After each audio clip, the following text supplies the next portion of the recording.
टांगी सरदोला cricket stadium रे cricket धमाका। विशिष्ट समाजसेवी तथा राजनेता स्वर्गत रसानंद प्रताप को स्मृति उद्देश्य रे टांगी 14 ब्लॉक क्रीड़ा संसद पक्षरु रसानंद प्रताप स्मारकी अंतग्राम्य क्रिकेट प्रतियोगितार उद्घाटन हो जाइछि। मुख्य अतिथि भाव में टांगी सालेपुर विधायक प्रशांत बेहेरा एही प्रतियोगितार शुभ उद्घाटन करथिले।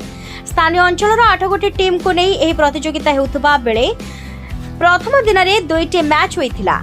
15 ओवर विशिष्ट प्रथम मैच रे बिलो तेरुआ क्रिकेट क्लब मां बाघदेवी क्रिकेट क्लब को हराई और द्वितीय मैच रे गोपालजीऊ क्रिकेट क्लब हरियंता प्रतिद्वंदी तरतर बाबा चंद्रशेखर क्रिकेट क्लब को हराई विजय होइथिला। मो नाम मनोज प्रताप। आज प्रथम स्वर्गत रसानंद प्रताप मेमोरियल टूर्नामेंट आयोजन कराई। आज उद्घाटन मैच तो थिला।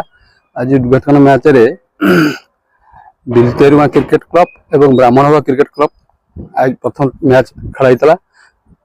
यही मैच उद्घाटन मुख्य अतिथि प्रशांत बेहरा को रखिलु मुख्य अतिथि भाव।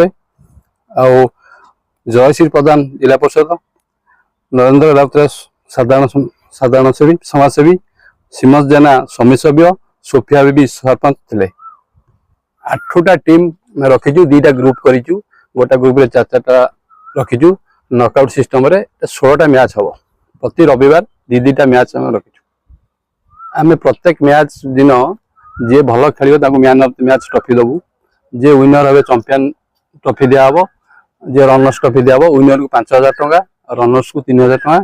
प्रति मैच रे भी जे भल खेल man of the match Dev plus last match man of the series भी ट्रॉफी रखी। मो ना होची नरेंद्र कुमार स्वाई, मोर होची हरियंता जे कि हमर रसानंद प्रताप थिले दिवंगत नेता। से तो नेता नथिले, से समस्तंकर एकाधारे बंधु थिले, भाई थिले, सब कि थिले। तांको कथा को समस्त ग्रहण करथिले। से राजनीति की ऊर्ध्वरे न रखी प्रत्येक लोकଙ୍କର सेवा करथिले। से तांकरी नाम रे आज आम आयोजन करछु एई रसानंद प्रताप अंतग्राम्य क्रिकेट टूर्नामेंट, जे कि तार आज शुभ उद्घाटन उत्सव आरंभ हो जाइछि। यही टूर्नामेंट से रसानंद प्रताप से दिवंगत नेता को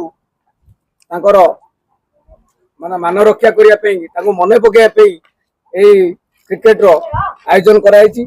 एवं आमे आशा करछु से रसानंद प्रताप भली ए हरियंता पंचायत रे आहुरी किसी युवक आगो धाड़ी के आसतु, आकरी भली सेवा करतु। केते कोई मु केतोटी टीम आछथि।